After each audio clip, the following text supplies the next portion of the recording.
घरे झील थिले सरकार देवे 2 लाख आर्थिक सहायता। भिडियोटी को आपण माने जदि स्किप करी देखिबे तो आपण माने किछि बुझी पारिबे नै, तेणु भिडियोटी को फास्ट लास्ट पर्यंत देखंतु, आपण माने सब किछि जानि पारिबे। बापा माँ तुरंत करंतु आवेदन। भाग्यलक्ष्मी योजना झील मानक विकास एवं सेवानंकर उज्जवल भविष्य सुनिश्चित करिवा पई सरकार भाग्यलक्ष्मी योजना आरंभ करिसंती। झील मानक आर्थिक भाव में सशक्त करिवा एवं सेमानंकर शिक्षा को प्रोत्साहित करने लक्ष्य रे एही योजना चली। एही योजना अधीन रे झील एवं सेमानंक परिवार को विभिन्न स्तर रे आर्थिक सहायता जगाई दिया जाए। भाग्यलक्ष्मी योजना कौन?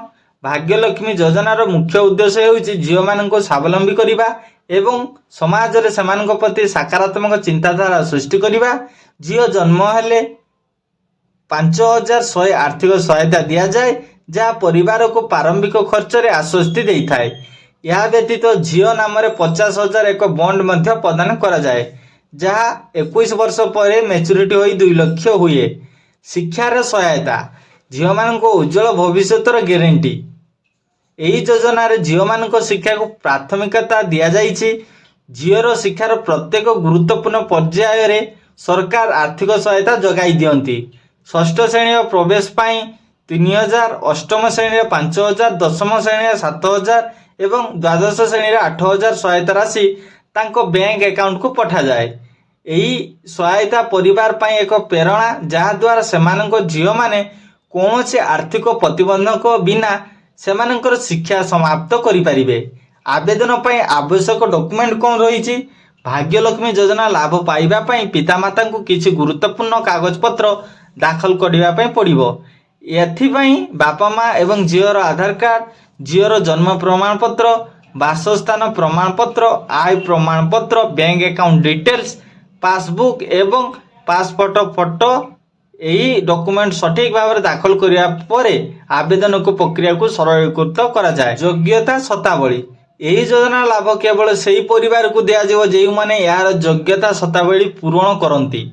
या अनुसार झीलटी 31 मार्च 2006 पर जन्म होइतिबा उचित, परिवार वार्षिक आय 2 लाख रु कम हेबा उचित एवं झीलर जन्मर गोटे मास मध्य निकटस्थ अंगनवाड़ी केन्द्र पंजीकरण करा आवश्यक। यह व्यतीत झीलर संपूर्ण शिक्षा सरकारी स्कूल हेबा उचित एवं विवाह बयस 18 वर्ष रु कम हेबा उचित नुहे। झीलर अंगनवाड़ी सर्टिफिकेट रहिबा दरकार। भाग्यलक्ष्मी योजना आवेदन प्रक्रिया भाग्यलक्ष्मी योजनार आवेदन करने को पितामाता को निकटस्थ शिशु एवं महिला विकास कार्यालय को जावाक पड़ो। सेठारु आवेदन फॉर्म पाइबा परे आवश्यक सूचना से पूरण करने पड़ो। या सहित समस्त डॉक्यूमेंट सहित फॉर्म दाखल करने पड़ो।